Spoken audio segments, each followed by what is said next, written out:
12 मार्च विधानसभा के auditorium hall में वित्त मंत्री जगदीश देवड़ा ने वित्त वर्ष 2025-26 का दूसरा बजट पेश किया है। उन्होंने पत्रकारों को संबोधित करते हुए कहा कि यह बजट सभी वर्गों पर फोकस करते हुए बनाया गया है। देवड़ा ने प्रदेश की विकासशीलता पर भी बात की। उन्होंने यह भी कहा कि इस बजट की सबसे खास बात ये रही कि एमपी सरकार ने किसी भी नए टैक्स की घोषणा नहीं की है। उन्होंने आगे कहा, विकसित मध्य प्रदेश का आशय है कि प्रदेश का श्रेष्ठतम विस्तार हो, किसानों की आय में वृद्धि, जनता का जीवन खुशहाल एवं अन्य सुविधाएं अंतर्राष्ट्रीय की हों, महिलाओं और युवाओं के लिए सकारात्मक और सुरक्षित वातावरण उपलब्ध हो।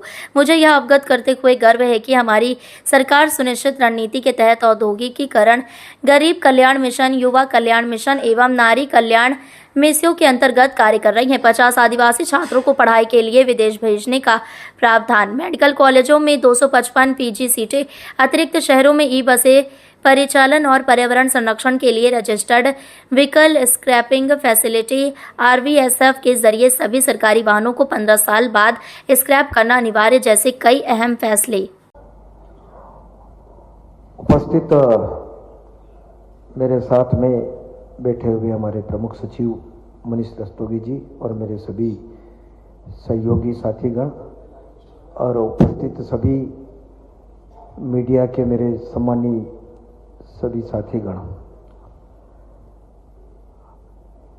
आज मध्य प्रदेश सरकार का 25-26 का बजट आज विधानसभा में प्रस्तुत हुआ।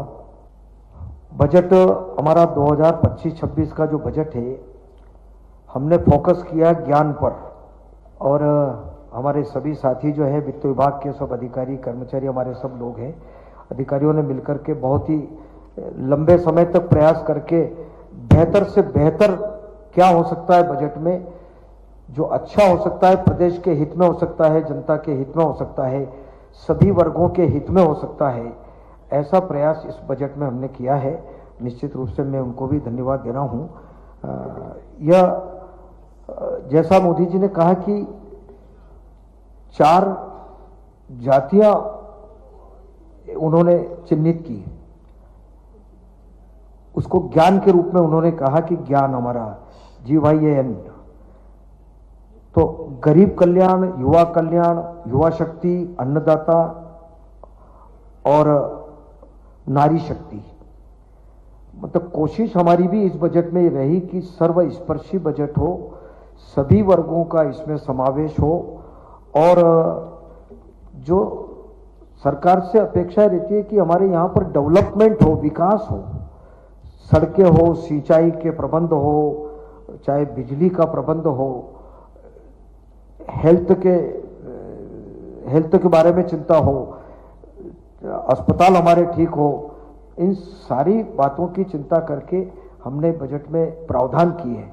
लगभग हमने सभी विभागों में, और हमने पूरी कोशिश की कि उद्योगों के बारे में, अब जैसे ग्लोबल इन्वेस्टर्स समिट हुई, अब इतना बड़ा निवेश अगर सब तरफ से आएगा, माननीय मुख्यमंत्री जी ने उसके लिए लगातार कोशिश करके सारे समिट में आए। अब हमारे यहाँ निवेश होगा, हमारा अब जैसे 4,21,032 करोड़ का हमारा विनियोग है और राजस्व व्यय उसमें है 2,90,261 करोड़। पूंजीगत का हमने पिछली बार जो पूंजीगत था वो अभी जो पूंजीगत रखा हमने 85,076 करोड़। और सबसे बड़ी बात हमारी जो रही है कि जीरो बस्टिंग पर की हमने पूरी चिंता की, हमारे सभी ने मिलकर के, कि पिछली बार जो बजट में हमने विभागों को दिया था वो कितना खर्च हुआ, कितना नहीं हुआ, पूरी तरह से उसकी बहुत 3-4 माह से लगातार इन बात की चिंता की कि भाई खर्च हुआ, खर्च नहीं हो पाया, क्यों नहीं हो पाया, क्या हुआ, ये सारी चिंता करके हमने पहली बार ऐसा बजट जो है जीरो बस्टिंग के उस पर हमने बनाया।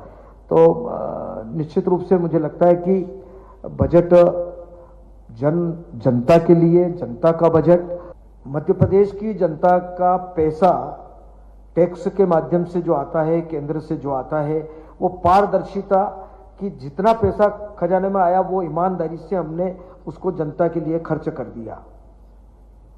तेरा तुझको अर्पण क्या लागे मेरा है, जनता का पैसा, माध्यम सरकार बनती है कि भाई माध्यम सरकार है, सरकार के माध्यम से वो पैसा खर्च होता है।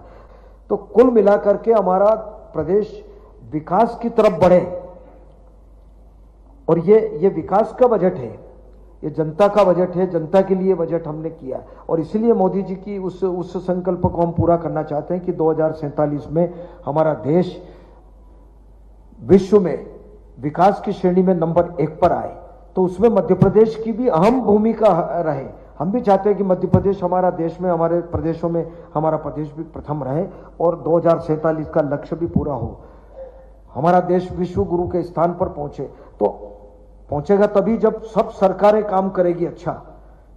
तो निश्चित रूप से हम दिशा में काम कर रहे हैं। कोई योजना बंद नहीं होगी, ना कोई राशि की कमी आएगी। और सरकार कोशिश कर रही है कि हमारे राजस्व के हमारे और कुछ साधन बढ़े, रेवेन्यू के हम नवाचार करने के हम पक्ष में हैं और निश्चित रूप से हम आगे बढ़ेंगे। मैं आज के अवसर पर मैं सोचता हूं कि बहुत कुछ विस्तार से आ चुका है और हमको खुशी है कि हम निरंतर प्रगति के पथ पर हम आगे बढ़ रहे हैं।